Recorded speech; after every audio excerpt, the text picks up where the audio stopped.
Compromisso. Conversando de manhã, falei para o Mateus: Mateus, eu vou falar daqui de baixo. O Mateus, filho, já está com medo. Mas não é medo. Ele falou assim: quando prega aqui embaixo é porque já está com medo. Não é, para estar mais próximo dos irmãos. Tá bom assim, filho? Para estar mais próximo dos irmãos, né? Porque na verdade nós somos leigo. Estamos aqui para fazer a vontade de Deus, né? O pastor Walter, pastor Samuel, pastor Cláudio, que estão aqui, né, tem facilidade de vir à frente, de falar. Nós somos leigos, nós fazemos para o Senhor, né? Fazemos porque o Senhor nos coloca esse compromisso. Mas para a gente é um prazer quando nós estamos falando da palavra de Deus. E falar sobre esse tema, compromisso, é um tema importante. E o ano inteiro você vai ouvir isso: compromisso, compromisso, compromisso, compromisso, compromisso. Compromisso com o reino, na oração, na vida, na participação, no dízimo, na sua presença. Compromisso, você vai ouvir o ano inteiro. E hoje não vai ser diferente. Só que hoje eu gostaria de falar para os irmãos a respeito do resultado de uma vida sem compromisso com o reino de Deus. O resultado, não sou eu que vou, eu só vou passar para os irmãos aquilo que está na palavra de Deus. Qual é o resultado na vida do crente ou da pessoa que está na igreja que não se compromete com o reino de Deus? Está aqui 30 anos, 40, 20, uma semana, um mês, não se compromete. Qual é o resultado? O que cabe a essa pessoa? O que ela vai receber? Ok? Então isso que a gente gostaria de falar com os irmãos, juntamente com a presença de Deus e o Espírito Santo de Deus, porque nós não falamos de nós mesmos, falamos do Senhor. Eu gostaria que o irmão abrisse a sua Bíblia em Mateus, capítulo 7, o versículo 21 ao versículo 23. Irmãos, se o som está muito alto aí, os irmãos me ajudem, por favor. Wesley, por favor, me ajude, tá? Porque às vezes a minha voz aqui, eu não quero que seja um incômodo para os irmãos. Quero que os irmãos aproveitem aí aquilo que o Senhor tem um recado para o nosso coração. Então em Mateus 7, o versículo 21 a 23 diz assim: nem todo o que diz, amém? Todos acharam? Amém? Nem todo o que diz, o que me diz Senhor, Senhor, entrará no reino dos céus, mas aquele que faz a vontade do meu Pai, que está nos céus. Muitos me dirão naquele dia. Muitos me dirão naquele dia. Qual que é o dia? O dia do juízo final. O dia que nós vamos nos apresentar diante de Deus. Muitos me dirão naquele dia: Senhor, Senhor, não profetizamos nós em Teu nome? E em Teu nome não expulsamos demônio? E em Teu nome não fizemos muitas maravilhas? E então lhe direi abertamente, ou seja, na cara, abertamente: nunca vos conheci. Apartai-vos de mim, vós que praticais a iniquidade. Nunca vos conheci. Estou na igreja há 30 anos, dei dízimo, nunca vos conheci. Fora da minha presença, apartai-vos. Apartai-vos. Irmãos, quando nós falamos de compromisso, quando nós pensamos em compromisso, nós temos na Bíblia um dos maiores exemplos de pessoas que deu e que se apresentou diante de Deus e se comprometeu. Desde o ventre da sua mãe. Essa pessoa é Jesus. Os irmãos podem estar falando: irmão, mas é fácil Jesus se comprometer, né? Porque ele era Deus. Nós estamos falando de Jesus, homem. Jesus que veio a este mundo, Jesus que nasceu de uma mulher, que sofreu, que sentia as mesmas dores que nós sentimos, que caminhou, que tinha as mesmas emoções. Mas ele se comprometeu. Ele se comprometeu desde o nascimento, porque ele comprometeu pessoas para que pudesse acontecer o grande projeto de Deus, que é a salvação. E a salvação, Deus não fez assim, ó, pum, apareceu Jesus. Não, Jesus veio da barriga de uma mulher que teve que se comprometer. Porque na época não era fácil uma mulher que estava noiva, de repente aparecer grávida. Tem que estar comprometida com Deus. Tem que estar comprometida com a obra. Não era fácil para um jovem que está noivo da sua amada e de repente a sua amada está grávida. Né? Nós lemos hoje a Bíblia, já conhecemos a história, mas imagina isso para as pessoas que estavam vivendo no momento. Mas essas pessoas pagaram um preço alto, essas pessoas se comprometeram, para quê? Para que Jesus pudesse cumprir aquilo que estava no coração de Deus, para que nós pudéssemos ter oportunidade de estarmos aqui hoje, resgatados pelo plano de Deus. Na infância também Jesus caminhou e pessoas se comprometeram. Os pais dele se comprometeram na sua infância. Jesus começou o seu ministério aos 30 anos, mas foi um jovenzinho. Acredito até que na época Jesus podia até ter empinado pipa, se tinha pipa. Só que com um diferencial, irmão Aniel, sem o quê? Sem cerol. Sem cerol, não é isso? Mas Jesus foi uma criança normal, uma criança que brincou, uma criança que foi obediente ao seu pai, e os seus pais se comprometeram em educá-lo, sem saber qual seria o momento que aquele menino seria usado realmente para o seu ministério. Nós vimos na sua fase adulta, a Bíblia não relata nenhum momento de Jesus na fase adulta, mas com certeza ajudou o seu pai. O pai dele fazia o quê? Era o quê o pai dele? Carpinteiro, né? Então Jesus deve ter ajudado o pai dele na carpintaria. Imagina na volta, as mulheres na época, quando Jesus começou o seu ministério, o Filho de Deus, a mulher fala assim, puxa, essa mesa quem fez foi Jesus. Essa mesa quem fez, quem construiu foi Jesus, junto com o pai dele. Então ele teve uma vida normal, mas uma vida comprometida, onde pessoas que estavam ao seu redor se comprometeram para que a obra de Deus pudesse acontecer. Até então chegou ao seu ministério. Aos 30 anos Jesus então inicia o seu ministério. Irmãos, não é simples, não foi fácil. Estamos fazendo aqui uma retrospectiva, que os irmãos já conhecem a história, mas eu gostaria que os irmãos percebessem que quando Jesus inicia o seu ministério, qual é a primeira coisa que ele faz? Ele vai ser batizado, para que ele possa testemunhar, para que ele possa mostrar Jesus, o Filho de Deus, sim, para que possa mostrar para as pessoas. E João Batista não queria batizar, mas não, quero ser batizado. Depois que ele foi batizado, ele passou por como que fosse um teste, uma prova de fogo. Ele foi o quê? Tentado. Ele foi tentado no deserto. Aquele era um homem. Jesus veio em forma de homem. O diabo conhecia, o diabo sabia que ali nasceu um menino, ali foi um jovenzinho, ali foi um adulto e ali estava um homem. E a cartada do diabo ali no deserto era fundamental para acabar com o plano de Deus. E ele usa 3 coisas que nós já ouvimos aqui numa mensagem. A tentação tem 3 pontos importantes que o homem procura. Ser, se tu és o Filho de Deus, transforma esse pão, essas pedras em pães. Né? Ser, poder, se tu podes, lança-te daqui que os teus anjos. E por último, ter. Jesus ali foi tentado diante de Satanás e venceu. Ah, mas é filho de Deus. Não, era um homem, com as limitações, com as dificuldades de homem, com frio, com fome, com sede, mas ali venceu. Por quê? Porque estava comprometido. Aí inicia o seu ministério. O seu ministério ele inicia, irmãos, com uma aula que nós chamamos Sermão da Montanha. O Sermão da Montanha nada mais é do que um curso teológico, é um intensivão de um curso teológico. Se o irmão quer aprender a ser crente, se o irmão quer realmente viver uma vida de compromisso diante de Deus, leia, estude, vive o Sermão da Montanha. E Jesus, didaticamente perfeito, primeira coisa que ele faz no Sermão da Montanha, ele reúne os seus discípulos, né? Ele escolhe 12 homens que já estavam comprometidos com os seus afazeres, e Jesus quer pessoas realmente comprometidas.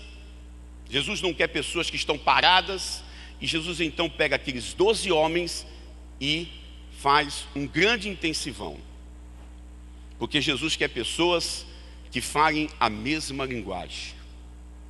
Quando nós estamos aqui na igreja, fazendo um trabalho na igreja, com o objetivo de levar a palavra de Deus, com as programações, não é para um grupo de pessoas, é para todos. É para todos que estão envolvidos, para que todos estejam comprometidos. Jesus inicia o seu ministério justamente trazendo os 12, para que os 12 se comprometessem com aquilo que eles iam viver. Que os discípulos não sabiam o que tinha pela frente. Os discípulos não sabiam o que significa servir a Jesus. Os discípulos não sabiam. Na verdade, o que é andar com Jesus?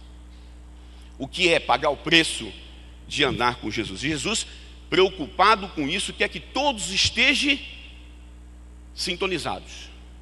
Todos. Não quer que ninguém perca o fio da meada.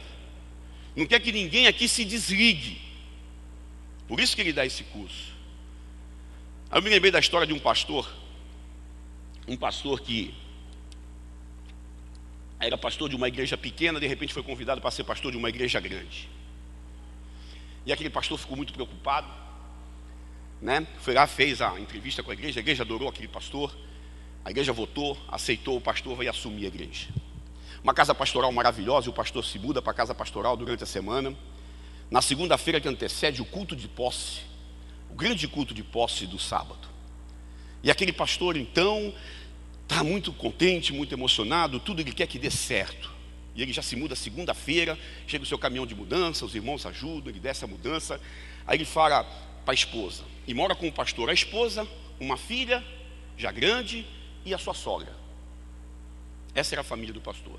E o pastor então fala assim, vamos na cidade aqui, a cidade aqui tem muita loja de roupa, de terno, eu quero comprar um terno bem bonito. Eu quero estar na posse bem bonito. Quero que a igreja me veja bem bonito, porque é para o Senhor. Ele foi lá comprar um terno maravilhoso, irmãos, pensa num terno maravilhoso. Terno chique, Silvana, terno que vestiu bem nele, ele gostou, a sogra, olha, está lindo meu genro, está lindo, a esposa gostou, a filha gostou, é esse que eu vou levar. Levou o terno para casa, só que quando ele experimentou o terno, ele chamou a esposa no trocador, falou, bem, a bainha está grande. Aí a moça falou assim, nós não fazemos bainha aqui, a barra, né? Aí a esposa falou assim, não tem problema, a gente faz a barra lá em casa. Pegou o terno, levou tal. Pegou o terno, a casa ainda estava em bagunça, pegou a calça do terno, meu bem, não esqueça de fazer a bainha, pôs na cadeira da sala. Terça-feira acordou o pastor, com seus preparativos, viu a calça ali e falou, meu bem, você já fez a bainha? Ainda não, mas eu vou fazer. Ó, não esquece, 2 dedos, hein? 2 dedinhos. Tá bom, filho? Bem, tá bom. E passou terça-feira, e passou quarta-feira, meu bem, a calça de novo ali, você fez a bainha da calça? Ainda não. Não esquece, 2 dedos.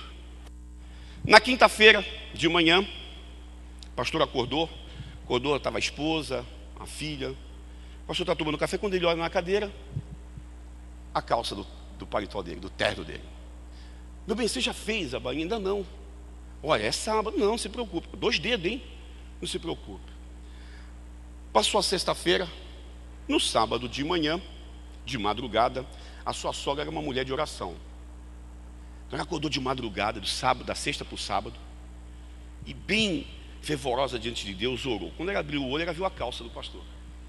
Falou, meu Deus, minha filha esqueceu, vou fazer a bainha. Pôs a calça em cima da mesa, 2 dedos, né? Cortou com a tesoura, fez a bainha, pegou a calça, dobrou, pôs lá. A irmã voltou a dormir. No sábado de manhã acordou o pastor falou para a esposa, meu bem, eu vou dar um pulo na cidade rapidinho, hoje é o dia da minha posse, e eu já volto. A esposa, tudo bem, eu também já estou acordando, vou fazer o café. A esposa acordou, estava fazendo o café, quando olha, quem estava ali? A calça. Meu Deus, a calça do meu marido, precisa fazer a bainha. Deitou a calça na mesa. Quantos dedos? 2 dedos. Tesoura, pôs a calça, costurou manualmente, pôs lá. A esposa foi lá, acabou o café, preparou o café, foi. De repente acorda a menina, a filha prendada, né? Filha de pastor é sempre prendada, né? Filha de pastor é sempre prendada, né, Arenilda? Sempre prendada. A filha do pastor chegou, acordou, não viu ninguém na casa, a mãe tomando banho, o pai saiu, a avó ainda estava dormindo, olhou a calça, falou, puxa, a calça do meu pai. Gente, esqueceram de fazer a bainha. Estendeu a calça na mesa, quantos dedos? 2 dedos. Foi. Dobrou a calça, pôs lá. O pastor chegou da cidade, sentou, tomou seu café, beleza. À noite, bem, você fez a bainha? Fiz. Perguntou para a esposa, você fez a bainha? Fiz. pastor foi colocar a calça. Irmãos, vejam o resultado.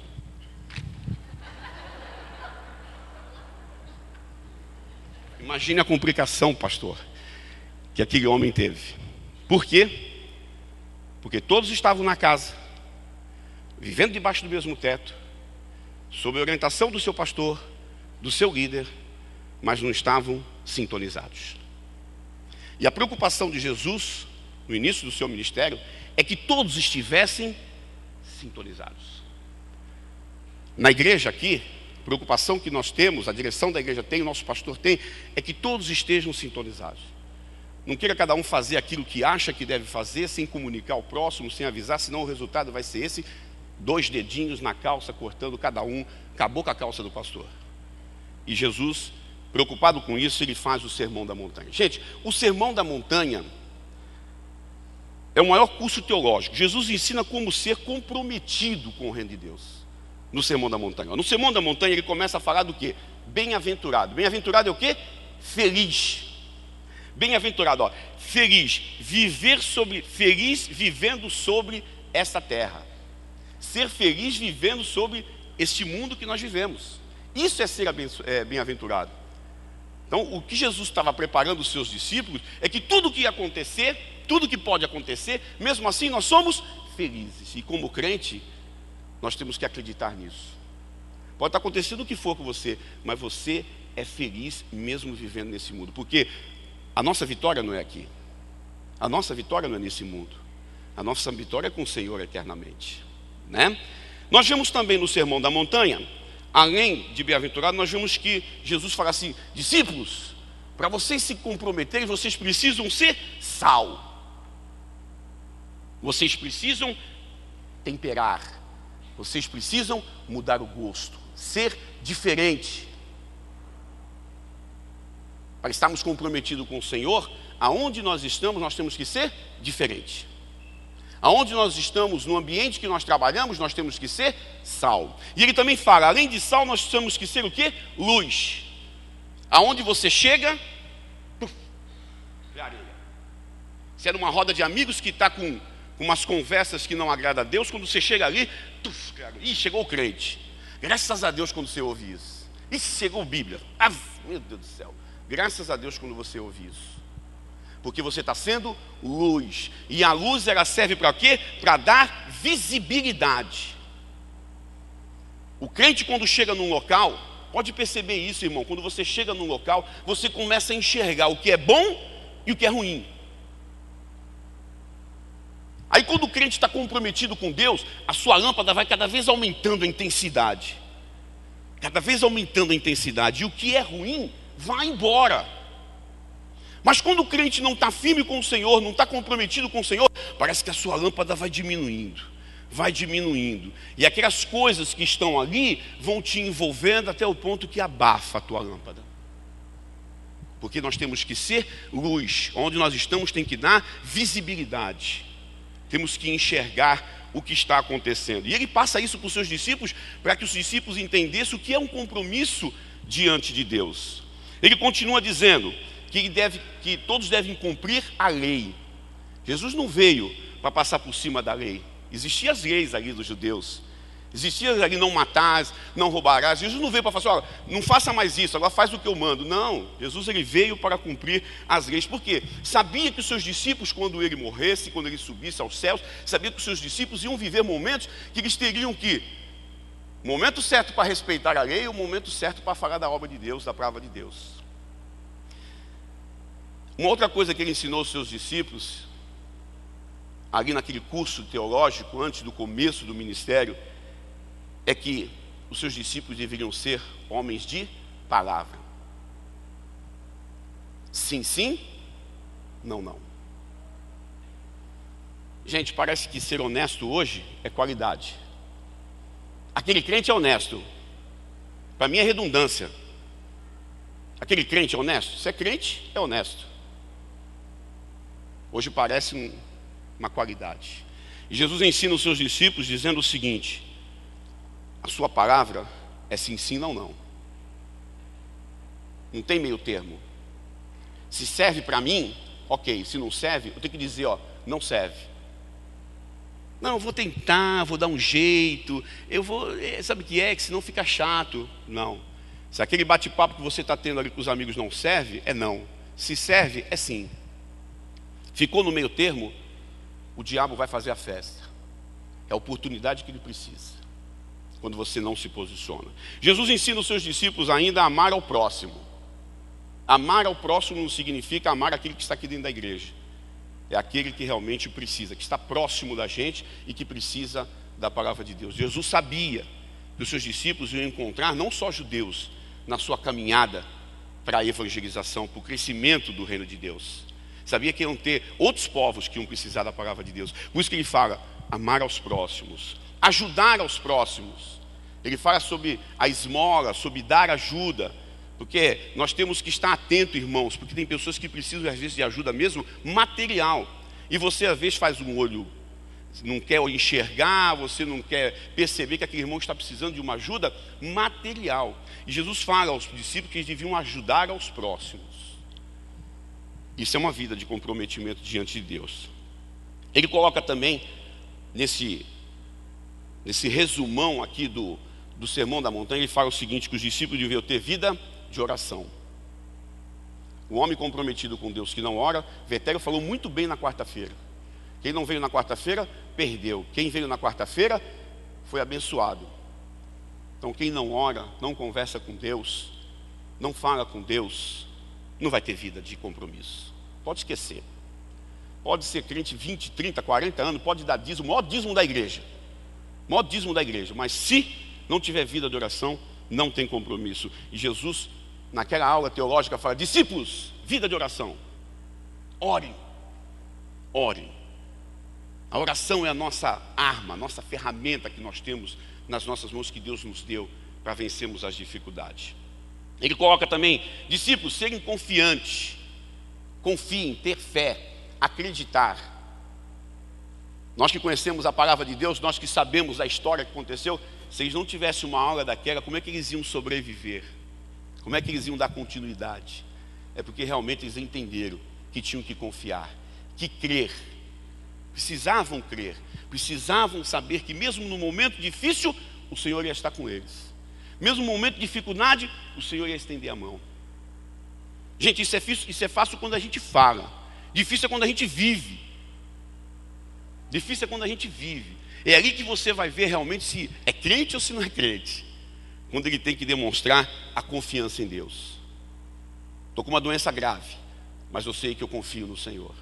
Não sei o que vai acontecer, eu confio no Senhor. Estou desempregado, amanhã eu vou procurar emprego. Eu confio no Senhor. Não sei, pode ser que eu fique uma semana, 2, 3, mais um ano desempregado, mas eu confio no Senhor. Isso é um perfil de um comprometido com a obra de Deus. E Deus quer que você confie. Viver uma vida desconfiando, viver uma vida insegura, não é uma vida de compromisso. Ele fala também aos discípulos que não deve julgar. Parece que essa aula não é só para os discípulos, é para todos nós, né? Parece não, é uma aula para todos nós, né? Não devemos julgar. Para discípulos, não aponte o dedo. Discípulos, não acuse. Porque você está falando do que está acontecendo na vida do irmão, mas e na tua vida está acontecendo coisa pior. Então não julgue, estende a mão, ajude. E por último ele coloca o seguinte, cuidado com os falsos profetas.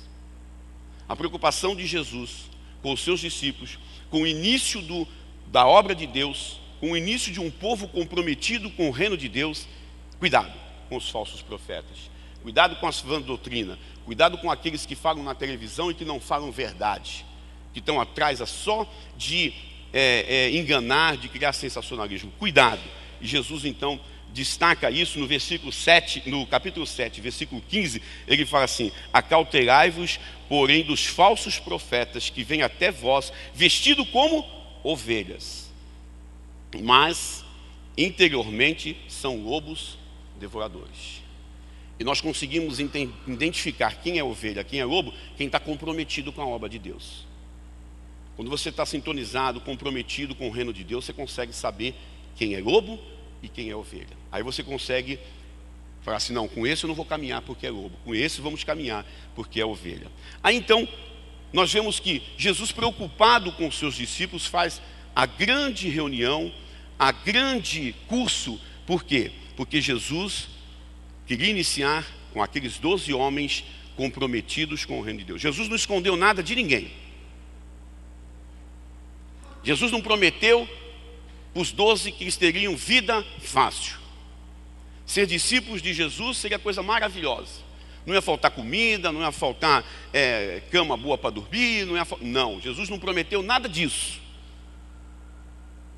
Jesus, ao passar para eles todas as instruções, falou que eles precisam estar comprometidos com o reino de Deus. Comprometidos com o reino de Deus. E para nós concluirmos, eu gostaria de fazer uma pergunta que cabe a todos nós. Diante de tudo isso, qual é a nossa escolha? Diante de tudo que nós estamos ouvindo sobre compromisso dentro da igreja, diante do que nós temos na palavra de Deus que fala sobre o nosso compromisso dentro da igreja, qual é a nossa escolha? Aí, irmãos, que está o ponto-chave. A escolha é sua, não é minha, não é do pastor, não é da tua esposa, não é do teu marido, não é do teu pai, não é da tua mãe. A escolha é sua. Qual é a sua escolha? Estar comprometido com o reino de Deus ou ser ignorado, excluído do reino de Deus? Veja o que diz o versículo: nem tudo o que me diz Senhor, Senhor, entrará no reino dos céus, mas aquele que faz a vontade de meu Pai que está nos céus.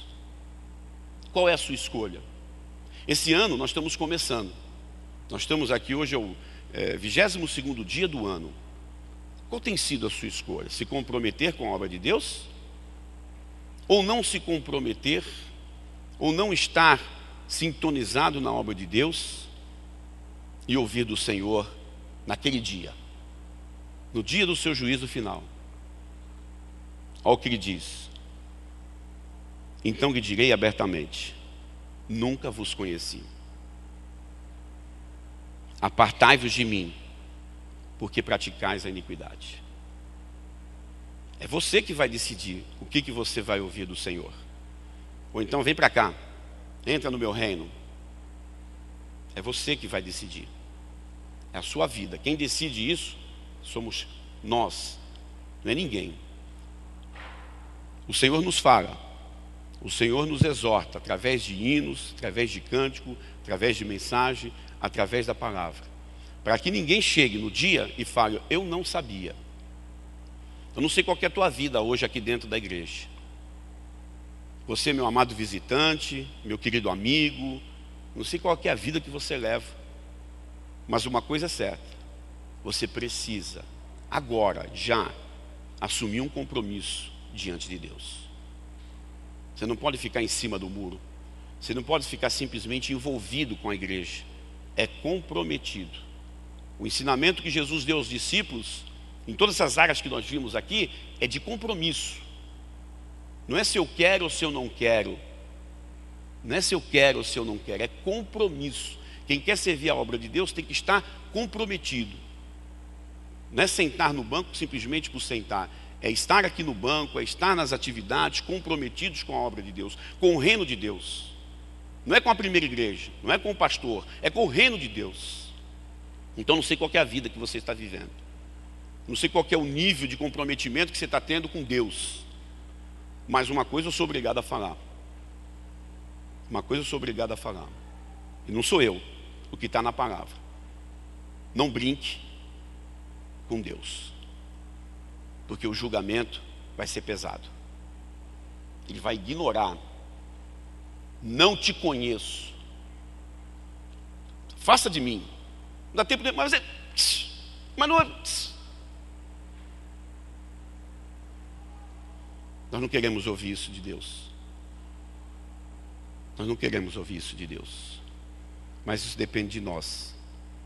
Isso depende de cada um de nós, irmãos. Abaixe sua cabeça, nós vamos orar. Vamos nos colocar diante de Deus. E vamos nos derramar diante do Senhor, dizendo para Ele o que você precisa para ser um homem realmente comprometido. Você tem condição de fazer uma avaliação agora, rápida, da sua vida e dizer o seguinte: será, que palavra que eu vou ouvir de Deus? Para me se afastar dele? Ou para mim ir ao encontro dele? Você tem condição de fazer essa análise, você, da sua vida. Não faz do teu irmão, não faz do teu amigo, não faz do teu vizinho, não faz do teu pastor, dos diáconos, não, faça da tua vida. Senhor, hoje eu não estou vivendo uma vida digna diante do Senhor. Hoje eu corro o risco de ouvir essas palavras pesadas. Nunca te conheci. Irmão, vida cristã é uma vida gostosa, é uma vida maravilhosa, mas é uma vida de compromisso. Igreja não é clube, igreja não é associação, igreja é local de pessoas remidas, lavradas pelo sangue de Jesus e comprometidas com o reino de Deus. Comprometidas com a sua vida, comprometida com os seus bens, comprometida com a sua força física. Isso é igreja, isso é reino. Vamos orar. Nós vamos... Peço que o pastor Walter, vem aqui à frente, por favor. O pastor Walter estará orando, intercedendo, pedindo que Deus nos dê força para que a gente possa se comprometer mais com a obra de Deus. Deus querido, nós temos um compromisso com o teu reino, nós temos um compromisso com a tua igreja, nós temos um compromisso com Jesus Cristo, nós temos um compromisso com a nossa família, a nossa esposa, nossos filhos. Todavia, Senhor, quantas vezes nós falhamos diante de tanto compromisso que nós temos na nossa vida cristã? Muitas vezes fraquejamos, Senhor, e é por isso que estamos aqui nesse momento, ó Pai, para que o Senhor nos fortaleça, para que o Senhor nos dê coragem, bom ânimo e disposição, Senhor, para que nós possamos continuar lutando para que cumpramos aqueles compromissos que nós assumimos na nossa vida cristã, na nossa vida secular e também na nossa vida conosco mesmo, Senhor Deus. Fortalece-nos, ó Pai, em cada instante da nossa vida. Levanta, Senhor Deus, o nosso ânimo, o nosso estímulo, para que nós possamos, Senhor, estar caminhando segundo o Teu querer. É a oração que nós fazemos, Senhor, em nome de Jesus. Amém. Amém, pastor. Obrigado. Nós vamos, nesse momento, louvar a Deus com um cântico que o irmão Misael preparou. Oferta de amor. É um cântico muito conhecido. E nesse cântico é a oportunidade que você tem de trazer aqui à frente os seus dízimos, as suas ofertas, de colocar diante de Deus no altar de Deus aquilo que Deus tem dado para você, uma parte daquilo que Deus tem te sustentado, demonstrando assim que compromisso também é colocar os nossos bens, aquilo que a gente ganha, diante do altar do Senhor. Esse hino também tem a oportunidade de você ficar sentado e de conversar com o Senhor, porque fala sobre oferta de amor. Às vezes você não tem R$1 para dar, mas você tem a sua vida, você tem uma palavra amiga para dar nesta manhã, e que às vezes você não dá. Dá uma palavra amiga para o teu irmão nessa manhã, dá uma palavra de carinho, não falsa, de carinho, como a gente recebe de muitos irmãos aqui dentro. Irmãos, eu recebo muita palavra de carinho aqui dentro, muita. Braço gostoso, palavra de carinho. Então, se você não tem, às vezes, eu não tenho nada para dar, tem sim, tem muita coisa para dar. Não é só valor financeiro, dinheiro. Esse é o momento de dízimos e oferta, mas é o momento de você fazer essa reflexão na sua vida, tá bom? Nós já estamos terminando, nós estamos chegando ao final. Mateus hoje falou para mim, Mateus estava bem crítico hoje de manhã comigo, né? Mateus falou de manhã para mim: pai, seja rápido, porque se a mensagem não for boa, pelo menos o pessoal fala: pô, foi rapidinho, legal. Se a mensagem for boa, foi rápido e foi boa. Agora, se é demorada, foi boa a mensagem, ai, como demorou. Então, filho, o pai tentou ser rápido o máximo, mas, né, ele fez assim, ó, mais ou menos. Mas nós estamos encerrando essa parte e nós vamos louvar a Deus com esse cântico, oferta de amor, e você tem a oportunidade de colocar o seu dízimo e a sua oferta.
altar,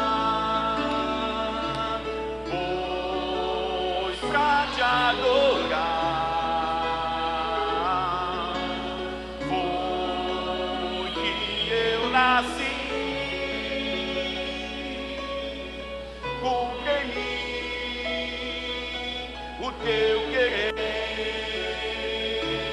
faça o que está em teu coração,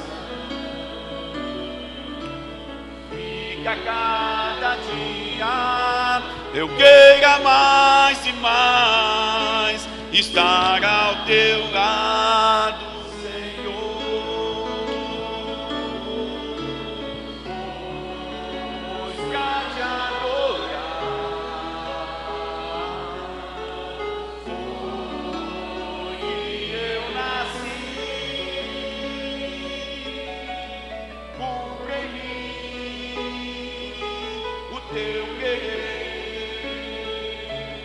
faça o que está em teu coração,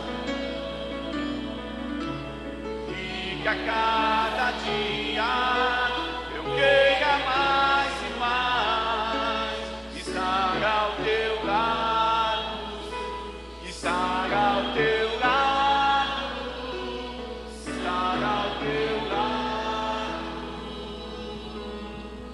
Senhor.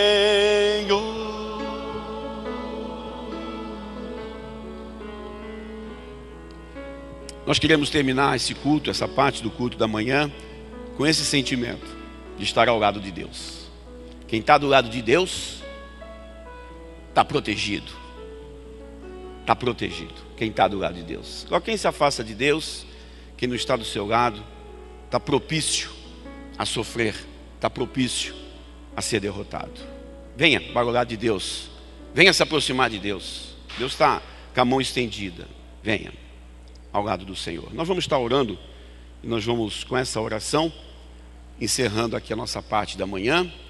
Depois da oração, os irmãos vão tomar o seu cafezinho, e depois, cada um de nós estaremos para a nossa estação do saber, da nossa escola bíblica dominical. Você, nosso amigo visitante, que está aqui nos visitando esta manhã, procure conversar com um dos irmãos, aonde, que classe você quer participar, que estação você quer participar, mas fique conosco aqui para mais uma parte aí da escola bíblica dominical, aprender a palavra de Deus. Amém?